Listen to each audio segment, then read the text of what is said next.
Soy el abogado agrario Ramón Herrera Chela, con el tema formas de calcular la indemnización de tierras ejidales o comunales.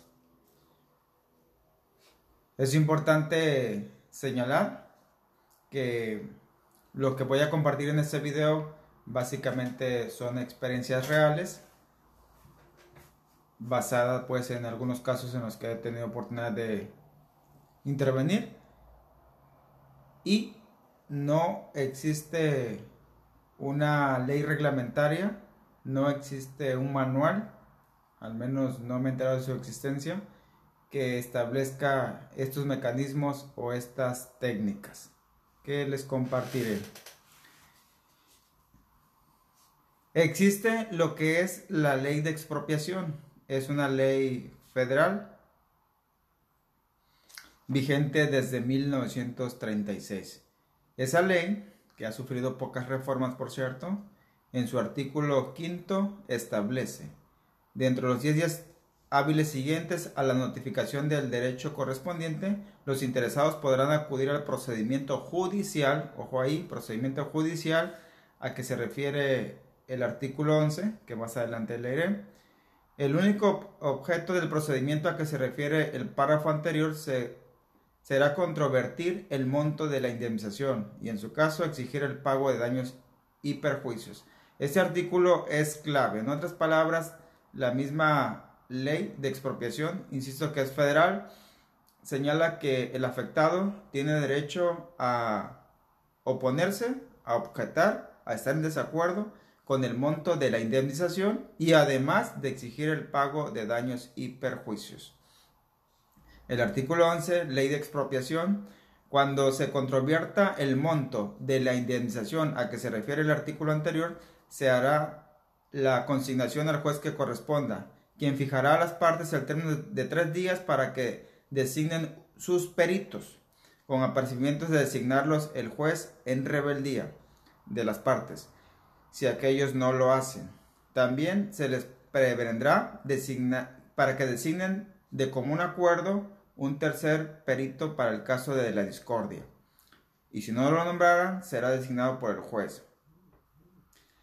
Ahí están esos dos artículos clave, el número 11 y el número 5 de la ley de expropiación, que le abre las puertas para que cualquier ciudadano que se vea afectado por un proceso de expropiación e indemnización o cualquier tipo de afectación, porque ahorita también ya están utilizando las servidumbres de paso, los derechos de vía que siempre han existido, pero que generan pues una especie de indemnización, pueden impugnar, pueden manifestarse en estar en desacuerdo. Es importante también que tengan en cuenta que cada entidad federativa, es decir, cada estado que integra el país, la gran mayoría maneja su propia ley local o ley estatal con el tema de las expropiaciones y consecuentemente con el tema de las indemnizaciones. Pero, como lo que nos ocupa a la gran mayoría de nosotros son el tema de la tierra ejidal o comunal, la ley agraria, como lo señalé en el artículo, en el video anterior, de su artículo 93 al artículo 97, establece que la tierra ejidal o comunal puede ser objeto de expropiación. Y es ahí donde entra la competencia del tribunal agrario.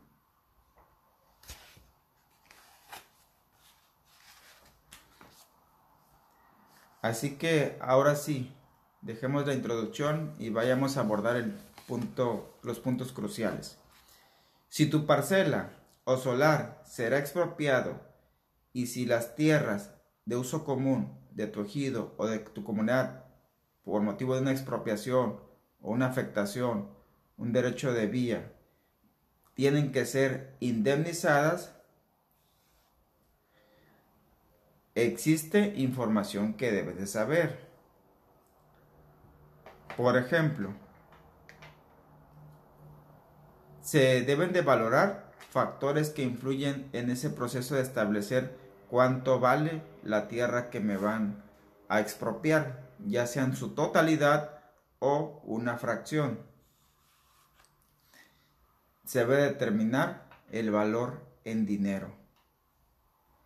Y en ese proceso, se debe de tomar en cuenta, desde luego, el tamaño total de la superficie. Ojo ahí, tengan mucho cuidado. Una cosa es la superficie exacta que se determinó mediante un estudio previo, mediante un proyecto que elaboró una empresa privada contratada, una empresa privada con la concesión o los propios ingenieros de las dependencias de gobierno como la CFE, SCT, Pemex, etc. Y otra de que ocupen tierra además para los trabajos operativos, para abrir un campamento, para guardar su maquinaria. Esa tierra también se tiene que pagar por la ocupación previa y se paga aparte. Que no los quieran chamaquear de que junto con la expropiación estás obligado a prestarme por tiempo que sea necesario 1 hectárea, media hectárea. No, gratis no. Tienen que pagar una especie de renta. Y que también si van a echar un cerco para delimitar la tierra expropiada, asegúrense que el cerco sí se construya exactamente dentro de la superficie que sí es motivo de expropiación, porque no falta que a veces agarran tierra de más físicamente y el ejidatario o el elegido, el subcomisionado no se dan cuenta y pues ahí ya va una merma, ahí ya va una pérdida. También si son tierras que se venían destinando o utilizando para el cultivo, para la siembra, si cuenta con huertas de algún fruto valioso, pues también se tiene que valorar la fertilidad, pues la calidad de la tierra, además pues del tamaño o la cantidad de metros o hectáreas que se vayan a afectar. El impacto también positivo, cuando se ejecuta una obra, desde luego que genera un impacto, ya sea positivo, que le da mayor plusvalía a la zona. Si se va a construir, por ejemplo, una presa hidráulica o presa de agua, como coloquialmente le llamamos, tal vez se convierta hasta en un atractivo turístico y las tierras que estén alrededor aumenten su valor. Pero si se va a construir una autopista de cobre, una autopista de peaje, pues lo más seguro es que la tierra se devalúe porque no te dejan poner negocios a orilla de la autopista. Y los caminos para entrar y salir de las parcelas o de las huertas, de las milpas, pues también se ven perjudicados porque ahora habría que ver hasta dónde queda el puente, de qué lado queda el agua útil para la parcela. Entonces ahí genera un impacto negativo. Eso lo tienen que visualizar. Así que cuando le estén planteando un caso así, también hagan esa clase de preguntas durante la entrevista. También se debe tomar en cuenta los bienes distintos a la tierra.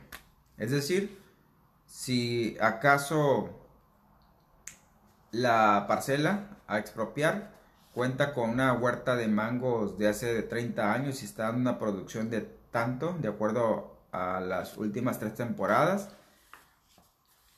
o si tiene alguna construcción como algún rancho, eso también se tiene que valorar al momento de fijar el monto de la indemnización. Por ejemplo, me tocó conocer un caso curioso, asesorar a una comunidad indígena en el estado de Nayarit y la superficie que le iban a afectar por un vaso de agua de una presa hidráulica que va a construir el gobierno, había un cerro que para el grupo indígena sentado ahí, ese cerro era sagrado. Ese cerro una vez al año le hacían una fiesta por su valor simbólico, su valor sagrado, y pues sí estuvo complicado evaluar en dinero el precio de ese cerro sagrado pues para ese grupo indígena. También, como un bien distinto a lo afectado, es lo que pudiera encontrarse por debajo de la parcela, de la tierra, es decir, en el subsuelo. Si cuenta con minerales, con metales valiosos, que obviamente ya no se va a poder disponer de la misma manera, pues eso también hay que valorarlo. Es decir, hay varias parcelas que abajo hay oro. También está la cuestión de la afectación del entorno natural. Si la parcela está a orillas o en las cercanías de ríos, de playas, de paisajes, de sitios arqueológicos, todo eso, desde luego que si es obviamente si es cerca de un río, por el agua que puede sustraer del río. Si es por la playa, pues por el valor turístico. Si es por el paisaje, también por el valor turístico. Hoy que la naturaleza se está poniendo como un lujo de moda, las tierras que cuenten con paisajes, desde luego que pueden tener una explotación extra. Eso también se debe valorar al momento de determinar por cuánto se va a fijar el monto de la indemnización. Y bien, a propósito de indemnizar, ¿quién o quiénes establecen el precio? Ojo ahí, son los peritos valuadores. La gran mayoría son peritos particulares. Así como los abogados particulares, pues también están los peritos particulares. Cada parte tiene derecho a contratar su propio perito particular. En el caso del afectado, el ejidatario, tu cliente, el comunero o el titular de la parcela, de la tierra, porque también esta plática aplica para las propiedades privadas. Entonces pueden contratar a su perito que le inspire mayor confianza, al que le recomiende. Por parte del gobierno o de la empresa particular que cuenta con la concesión, pueden ellos también contratar un perito particular o un perito que trabaje para el gobierno, sobre todo en las dependencias del gobierno que ya cuentan con sus propios ingenieros valuadores. Y lo que van a evaluar ellos por parte o a petición del interesado, en este caso a petición del cliente, del ejidatario que no está de acuerdo con lo que le están ofreciendo inicialmente, esa evaluación, ¿en qué momento se debe de llevar a cabo? Ojo, puede ser ya durante la expropiación, que van a ejecutar la primera parte de las obras a construir después de haber finalizado el proceso de expropiación,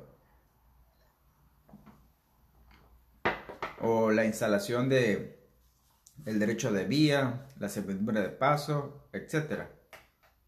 O puede ser antes. Ahorita voy a recomendar qué momento es el que recomiendo más. El punto está que en alguno de esos momentos, al inicio o ya cuando un juez ordena el pago, viene el proceso de nombrar peritos si hay inconformidad, si hay desacuerdo. Por ejemplo, quien puede ordenar que se contraten peritos para llevar a cabo el proceso de determinar el monto a indemnizar, puede ser desde la instancia conciliadora que representa la Procuraduría Agraria como intermediaria. Ahí pueden llegar a un acuerdo donde cada parte va a nombrar su perito para determinar el monto a indemnizar, y si hay necesidad pues se contrata al tercer perito. O puede ser ante el juez de distrito. Recordemos que tratándose de actos ejecutados por una autoridad o una dependencia pública, como lo es la Secretaría de Comunicaciones y Transporte, la Comisión Federal de Electricidad, que es una paraestatal federal, o Pemex, entonces sí procede un amparo contra los actos que pretenden ejecutar, y en ese proceso del amparo, en ese juicio del amparo, se puede llegar a un arreglo o puede resultar una sentencia que ordena la indemnización. Y por excelencia pues están los tribunales agrarios, que los recomiendo mucho para este tipo de proceso. Los jueces de primera instancia del ramo civil o jueces mixtos de primera instancia no los recomiendo porque casi siempre son incompetentes en relación a la materia. Y es más el tiempo que se pierde que la solución que se va a encontrar ahí, porque es muy probable que en su resolución el juez de primera instancia, el civil o mixto, resuelva con que se dejan a salvo los derechos y váyanse a pelear allá al tribunal agrario. ¿Y a qué tienes derecho si te van a afectar por una por una expropiación o por una ocupación previa o por un derecho de vía, por un usufructo, por incluso una declaratoria de área natural protegida? Pues que durante el proceso se te hagan propuestas respecto al monto de la indemnización y tú también tienes derecho a hacer una propuesta inicial o en su caso una contrapropuesta en respuesta a la propuesta que te haga la entidad de gobierno, la dependencia pública, la empresa particular con una concesión. Y si del intercambio de las primeras propuestas y contrapropuestas no te convencen, entonces tienes derecho a imponerte, a estar en desacuerdo, a objetar. Eso sí, que no sea caprichoso, muy importante. Porque si el tribunal agrario te sorprende que es puro capricho el tuyo, es probable que el tribunal mismo se encargue de que en la pericial, ya en la pericial de evaluación, te fijen un monto bajo como respuesta a tu postura caprichosa. Siempre esa objeción, siempre ese desacuerdo, siempre esa rechazo a las propuestas, debes de fundamentarlo. Y qué mejor que con otro dictamen pericial. De hecho, cuando acudes al tribunal, puedes citar como una especie de medios preparatorios a juicio a la dependencia de gobierno que te pretende indemnizar o expropiar, o a la empresa privada con concesión. Citarlos para ver si ahí es posible llegar a un acuerdo razonable respecto al monto. Y si de plano no es posible llegar a un convenio conciliatorio, pues ni hablar, vámonos al pleito, al juicio, al litigio legal, a la demanda contenciosa, pues. Ojo ahí, como te leí al principio, la misma ley de expropiación plantea que puedes llevar tu inconformidad mediante un juicio ante el juez. Y en esa misma lógica, tú puedes promover un juicio agrario ante el tribunal agrario, obviamente, donde las prestaciones consistan en ese punto que estoy planteando, que no estoy de acuerdo con el monto que se me está ofreciendo a manera de indemnización. Eso sí, hazlo a tiempo, porque si lo haces cuando ya el cheque está listo para ser entregado o cuando ya el depósito está en tu cuenta, ahí ya no tiene caso. Y también tienes derecho a exigir que se te paguen los daños y los perjuicios o las rentas de más espacio que van a ocupar para ejecutar esa obra. ¿Y en qué momento es recomendable demandar si tu caso lo va a meritar? Pues desde el inicio, siempre y cuando veas que están actuando con ventaja, la empresa o la dependencia de gobierno está actuando con ventajas en perjuicio tuyo. Entonces ahí muévete, acude ante la autoridad. O cuando se agotan ya los intentos de conciliar ante la Procuraduría Agraria o ante una cita ante el Tribunal Agrario y no fue posible un arreglo, pues demanda de inmediato. O porque, insisto en el punto, estás inconforme con el monto que te están ofreciendo por la indemnización de tu tierra. O por causarte perjuicios que no contemplan, insisto, en la indemnización. Por esos motivos tú puedes demandar, oponerte, objetar, para que sea mediante un proceso judicial que se establezca. Y de hecho a veces por estrategia hasta conviene demandar, porque normalmente cuando se ordena la expropiación de tierras, ya vienen etiquetados o ya viene la orden de que se van a pagar las indemnizaciones. Y a veces, y esa orden viene desde México, cuando se liberan los recursos, cuando se autorizan los recursos. Y a veces en ese recaminito, desde la Ciudad de México hasta que llega ahí a nivel local, pasó por muchas manos. Y ahí se fue quedando el dinero, por así decirlo, una parte. Y ya al destinatario final no le llega el 100% de lo que estaba autorizado originalmente. Tal vez le estén ofreciendo un 50%, un 20%, con lo que se deje, como dicen por ahí. Y si tú sospechas que no te están jugando derecho, es ahí donde te conviene demandar. Demandar también es estratégico cuando ellos traen el tiempo encima. Normalmente una obra se autoriza y los recursos están disponibles durante un ejercicio fiscal, durante un año. Y si no prueban que ya se invirtieron en lo que están destinados, les exige el mismo Congreso, Hacienda, que devuelva ese recurso, o la dependencia de gobierno que corresponde encargada de liberar esos recursos. Y es ahí donde no quieren correr esos riesgos.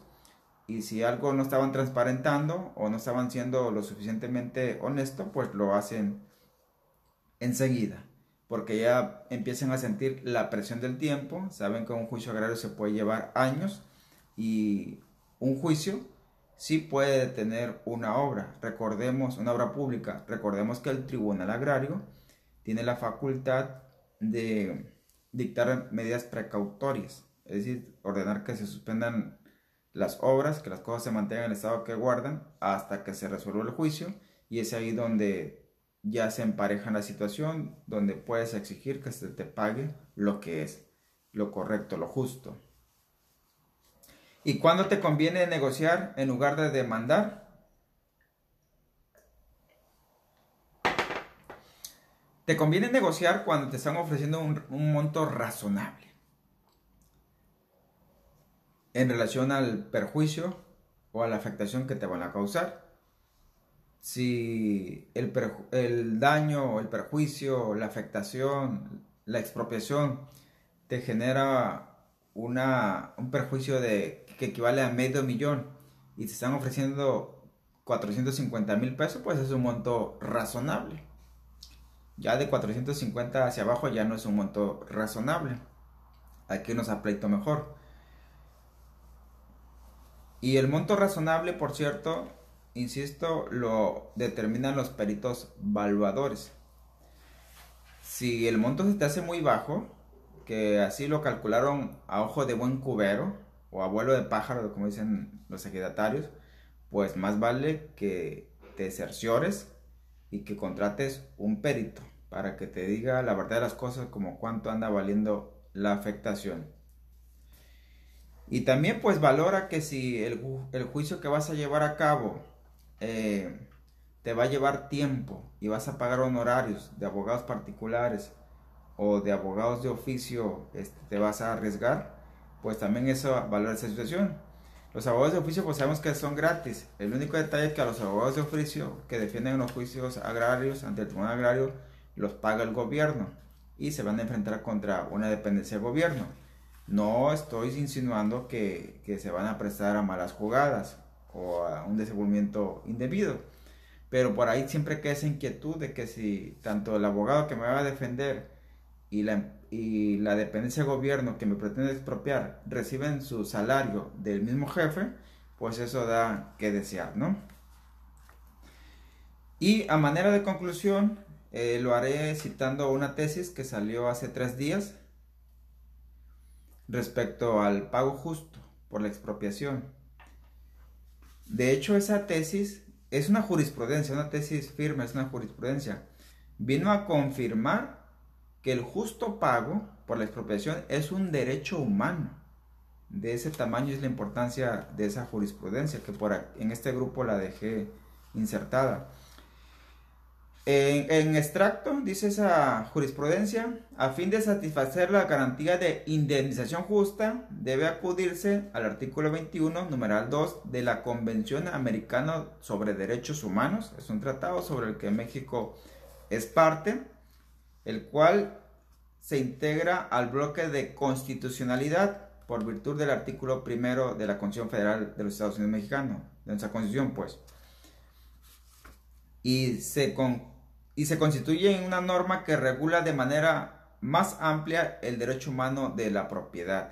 Ojo aquí, esta jurisprudencia estableció o confirmó que el monto justo de expropiación, de pago de indemnización por expropiación, es un derecho humano, así de ese tamaño. Y la fueron a fundamentar los ministros de la Corte en un convenio internacional, en este caso en la Convención Americana de Derechos Humanos, de lo que México está obligado a respetar como nación. Y al inferir que cuando éste se ve afectado por causa de expropiación, el derecho a la propiedad, debe de mediar una indemnización justa, la cual debe ser fijada atendiendo al valor comercial y no catastral. Y a propósito de no catastral, tampoco aplica el criterio del INDABIN. El INDABIN siempre se quiere ir al valor catastral, al valor del catastro rural de las tierras, y siempre pues están muy devaluadas, están muy castigados los precios. Dice esa jurisprudencia que se debe de valorar de acuerdo al precio comercial que puedan tener esas tierras, y actualizado desde luego, porque de no hacerlo así conllevaría a que por intervención del Estado se empobrece indebidamente la administración del patrimonio del ciudadano. Excelente deducción de los ministros en esta jurisprudencia. Señalan de que si no le pagan el precio justo al ciudadano, el Estado está interviniendo, en ese caso, en detrimento o empobreciendo indebidamente la administración del patrimonio. Y cierra la tesis en su parte final, que se debe de partir del principio pro persona, que es un principio elemental de los derechos humanos.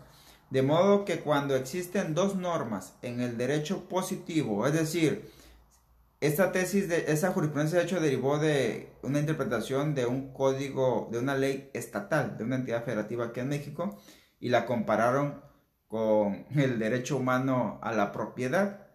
Entonces ahí había dos leyes vigentes, dos leyes válidas, pero la Corte determinó que ante esa variación de dos normas que pueden aplicar a un mismo caso, se debe atender o dar preferencia al principio pro persona, y de las leyes que puedan ser aplicables